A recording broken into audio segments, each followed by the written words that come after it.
Good morning, student. Let's start part 3 video of differentiation. Question number 6. Question 6 says that cos x power 3 sin square x power 5. So first of all अब इसका जब solution आप start करते हो तो मैंने आपको बताया था आपको मानना पड़ता है कि लेट कर लिया आपने कि जो वैल्यू दी गई है y की इक्वल टू क्या हो जाएगा cos x power 3 sine square x power 5 ये वैल्यू हो गई आपकी। अभी क्या करना है आपको दोनों साइड का डिफरेंशिएशन करना है। डिफरेंशिएशन में कुछ बातें हमेशा सोचनी पड़ती है, ध्यान दीजिएगा। यहाँ पे दो फंक्शन बन रहे हैं, यहाँ पे एक कॉस का फंक्शन बन रहा है और एक यहाँ साइन का फंक्शन बन रहा है। दोनों फंक्शन को नॉर्मली आपको सॉल्व करना है। तो फर्स्ट ऑफ ऑल डिफरेंशिएट यहाँ लिखेंगे differentiate with respect to x.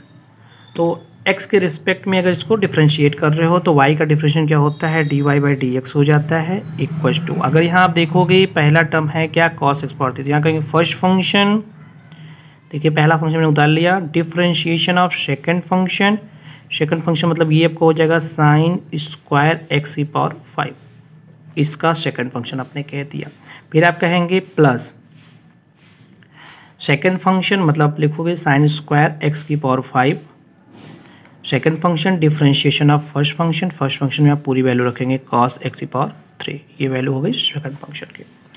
अब इस पे आप ये क्या हुआ है, आप यहाँ यूजिंग प्रोडक्ट रूल्स जो होता है उसका वो लगाया आपने।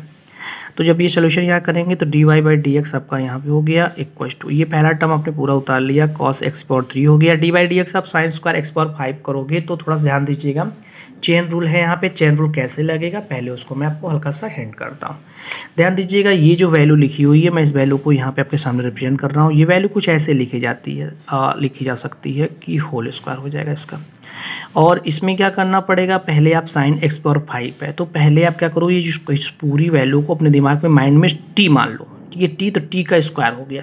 तो जैसे हम कहते हैं एक्स का स्क्वायर का डिफरेंशिएशन 2x होता है, वैसे टी का स्क्वायर जो होगा 2t हो जाएगा। तो 2 और टी की वैल्यू पूरा जो हमारी है उसको रख देते हैं साइन एक्स की पावर 5, ये मैंने रख दिया। इसके बाद जिसको आपने टी माना उसको फिर से आपको करना है, तो जिसको आपने टी माना उसमें क्या है साइन एक्स पावर 5, हम साइन एक्स का डिफरेंशिएशन कहते हैं जानते हैं, मतलब ये वैल्यू जो है हमको प्रॉब्लम क्रिएट कर रही है। तो इसको हम फिर से क्या मान लेंगे, अपने दिमाग में टी मान लेंगे, तो ये हो गया साइन टी। साइन टी का डिफरेंशिएशन क्या होता है, तो सब लोग जानते हैं साइन टी का डिफरेंशिएशन होता है कॉस टी। हमने लिखा कॉस और टी की वैल्यू जो है वहाँ पे जो वैल्यू है उसको रख दे दीजिए, उसमें कोई दिक्कत नहीं। अभी फिर बताइए किसको हमने माना था, तो अभी अब नॉर्मली टी माने एक्स पावर 5 को, तो एक्स पावर के ऊपर फिर से करेंगे, एक्स पावर 5 का डिफरेंशिएशन फिर से करेंगे। तो कहते हैं एक्स पावर 5 में क्या होता है पावर फ्रंट पे आती है, तो हो गया 5 और पावर में से 1 कम हो जाता है तो ये 4, ये वैल्यू हो गई आपकी। तो टोटली आपने क्या किया, इसका पूरा डिफरेंशिएशन हमने कर लिया, प्लस करेंगे और जो वैल्यू है यहाँ पे आगे साइन स्क्वायर एक्स की पावर 5 इसको लिख देंगे। फिर यहाँ D by D x power 3 हो गया, तो एक्स पावर 3 में क्या करेंगे हम कॉस एक्स का डिफरेंशिएशन कर जानते हैं। तो मतलब आपको करना क्या है कि आपको ये जो एक्स पावर 3 मिला है इसी को अपने माइंड में टी मान लेना है। जब इसको आप टी मान लेंगे तो आपको हो गया कॉस टी। कॉस टी का डिफरेंशिएशन क्या होता है सबको पता है, माइनस साइन टी होता है, तो ये माइनस साइन और टी की जब लिखेंगे एक्स की पावर 3, ये वैल्यू हो गई आपकी इसका डिफरेंशिएशन। अभी आपने टी माना है कि इसको एक्स पावर 3 का इसका फिर से करना पड़ेगा, तो यहाँ से हो जाएगा 3x स्क्वायर।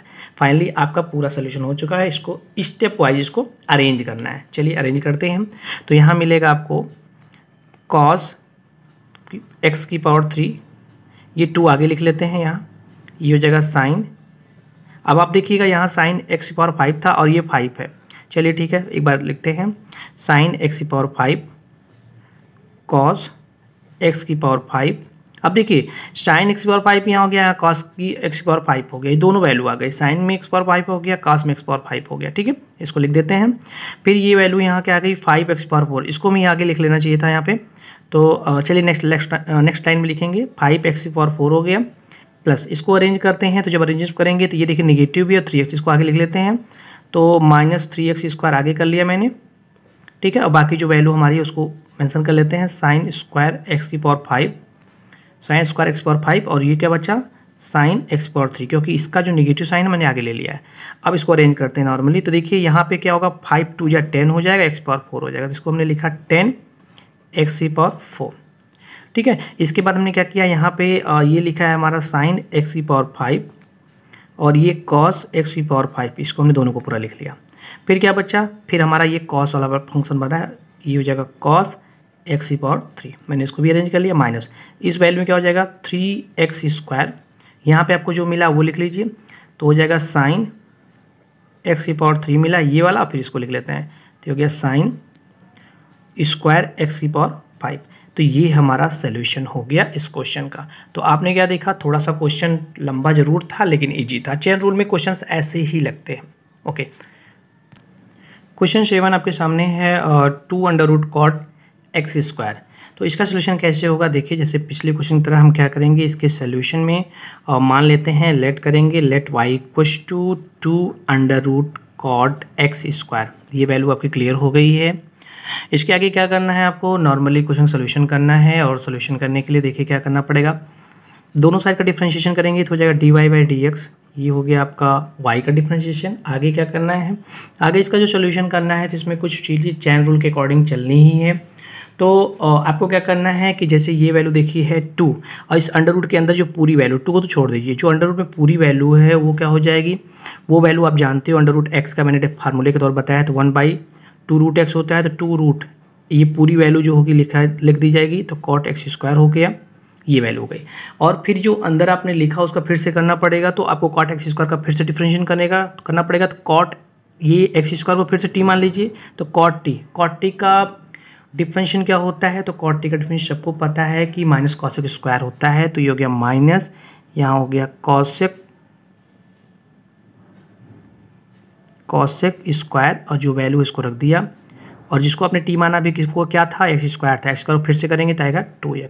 तो फाइनली ये पूरा सोल्यूशन हो गया। आपको देखिए इस 2 से ये 2 कैंसिल आउट हो गया, तो नॉर्मली क्या बना, आपका बना dy/dx इक्वल्स टू, तो dy/dx की वैल्यू क्या हो गई, तो नॉर्मली हम देखें dy/dx जो वैल्यू हो गई वो हो गई माइनस cosec स्क्वायर x, लेकिन इसके पहले ये 2x आ जाएगा, तो हो जाएगा minus 2x cosec square x square upon ये अंडर रूट में जो वैल्यू उसको लिख दीजिए, हो गया यहाँ से cot x स्क्वायर, ये वैल्यू हो गई और ये आपका सोल्यूशन हो गया। तो क्वेश्चन बहुत ही ईजी रहा। इसी तरह से अगला क्वेश्चन है, अगर मैं बात करूँ क्वेश्चन नंबर 8 की, तो क्वेश्चन नंबर 8 में कहा गया है कि cos√x इक्वल्स टू व्हाट, तो cot√x की वैल्यू आपको निकालनी है। नॉर्मली है √x को आप t मान लेंगे और अपना सोल्यूशन कर लेंगे, तो ये क्वेश्चन आपसे हो जाएगा। इसका सोल्यूशन करिए, कमेंट बॉक्स में इसका आंसर जरूर लिखिएगा। क्वेश्चन नंबर अगर 9 की बात करते हैं, देख लीजिए क्वेश्चन नंबर 9। तो क्वेश्चन नंबर 9 में कहा गया है वो क्या है, क्वेश्चन नंबर 9 में कहा गया कि prove that the function f is given by fx equals to, तो यहाँ पे हमें वैल्यू दी हुई है कि fx की जो वैल्यू है वो मॉड ऑफ में है, कितनी है, x-1 है, x-1 where x belongings to r is not differentiable at x equals to 1। Not differentiable के लिए क्वेश्चन का सोल्यूशन करना है, तो first of all not differentiability की जो कंडीशंस होती है वो क्या है वो देख लीजिए आप। तो पहले हमें डिफरेंशिएबिलिटी चेक करनी पड़ेगी किस पॉइंट पे, क्योंकि यहाँ पे difference at x equals to 1 पे, तो हम कहेंगे we have to check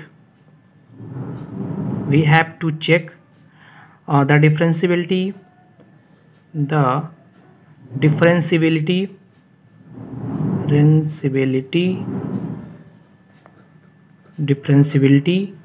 at x equals to 1। तो अभी क्या होगा, पहले हम क्या करेंगे, f1 चेक कर लेंगे, तो f1 पे देखेंगे क्या बनेगा, तो f1 पे बन जाएगा मॉड में ही है 1-1 बनेगा, तो 1-1 की वैल्यू 0 होती है, तो मॉड में हो गया 0 और इसकी वैल्यू क्या हो जाएगी, तो फाइनली ये 0 ही आपको दे देगा। इसके बाद अगर मैं देखूँ तो LF-1 की चेक करना है। LF-1 की वैल्यू जो होती है, LF-1 की वैल्यू जो हो जाएगी यहाँ से हो जाएगी लिमिट, आप यहाँ देखोगे h टेंस टू 0 हो गया, h टेंस टू 0 पे फंक्शन क्या देगा, 1-0 आपको दे दिया है, 1-h मिलेंगे, तो 1-h दे दिया, अब -f1 हो जाएगा। ये अपॉन में क्या होता है, अपॉन में माइनस ये h शो करेगा। तो इसका जब सोल्यूशन करेंगे तो ये वैल्यू आपको देगा, लिमिट में h टेंस टू 0 रह जाएगा, एक बार हल्का सुपर कर देते हैं, h टेंस टू 0 ये रह जाएगा। इसके सोल्यूशन में आपको मिला 1-h ये वैल्यू मिल गई, और यहाँ से मिल गया आपको -0। तो जब इसका सोल्यूशन किए तो LF-1 की वैल्यू हमें मिली क्या, ऊपर सोल्यूशन ब्रैकेट खोलेंगे तो 1 से 1 कटेगा, तो h/-h मिल गया लिमिट के साथ, और आप जानते हो जब h-h काटेंगे तो ये फाइनली -1 दे देगा। इसी तरह से जब हम लेफ्ट में चेक कर लिए तो राइट हैंड साइड चेक करेंगे, तो राइट हैंड साइड का जो डेरिवेटिव निकालेंगे वो क्या मिलेगा, उसका फॉर्मूला होता है limit h tends to 0 F1 plus, अभी वहाँ क्या था 1 माइनस था तो यहाँ 1 प्लस हो जाएगा H में, माइनस F1 होता है अपॉन में H होता है। ध्यान दीजिएगा वहाँ देखिए ये निगेटिव हो जाता है और ये निगेटिव होता है, यहाँ पे ये प्लस और ये प्लस में रहता है, बस इतना ही फर्क पड़ता है दोनों में। तो जब वैल्यू रखेंगे इसकी तो वैल्यू क्या हो जाएगी, वैल्यू हो जाएगी लिमिट आपका जो h टेंस टू 0 है उसमें कोई चेंजेस नहीं आएंगे। F1 प्लस एच मोड में आप रख के चेक कर लोगे तो वैल्यू वही आएगी, आपको मिलेगा 1 प्लस एच मिल जाएगा फंक्शन से और -1 मिल जाएगा। तो ये 1 प्लस एच को एक ब्रैकेट में कर लेते हैं, -1 हो गया और फिर माइनस, क्योंकि F1 की वैल्यू क्या होती है 0 भी सोल्यूशन किया आपने, ये मिल गया। अपॉन में क्या देखोगे h, इसका सोल्यूशन को ब्रैकेट दोगे -1 कट जाएगा, h अपॉन एच मिल जाएगा, ये मिल गया h अपॉन एच, लिमिट के साथ है ये लिमिट के साथ आपका हो गया h टेंस टू 0 के लिए। ऐसी सिचुएशन में जब सोल्यूशन करेंगे तो ये क्या देगा आपको 1 दे देगा। जब दोनों 1 हो गया तो हम कहेंगे चूँकि लेफ्ट हैंड डेरिवेटिव जो है वो राइट हैंड डेरिवेटिव के इक्वल नहीं है, ठीक है। तो हेंस आप कह सकते हो कि hence f(x) is not differentiable, हाँ ठीक है, इज नॉट डिफरेंशिएबल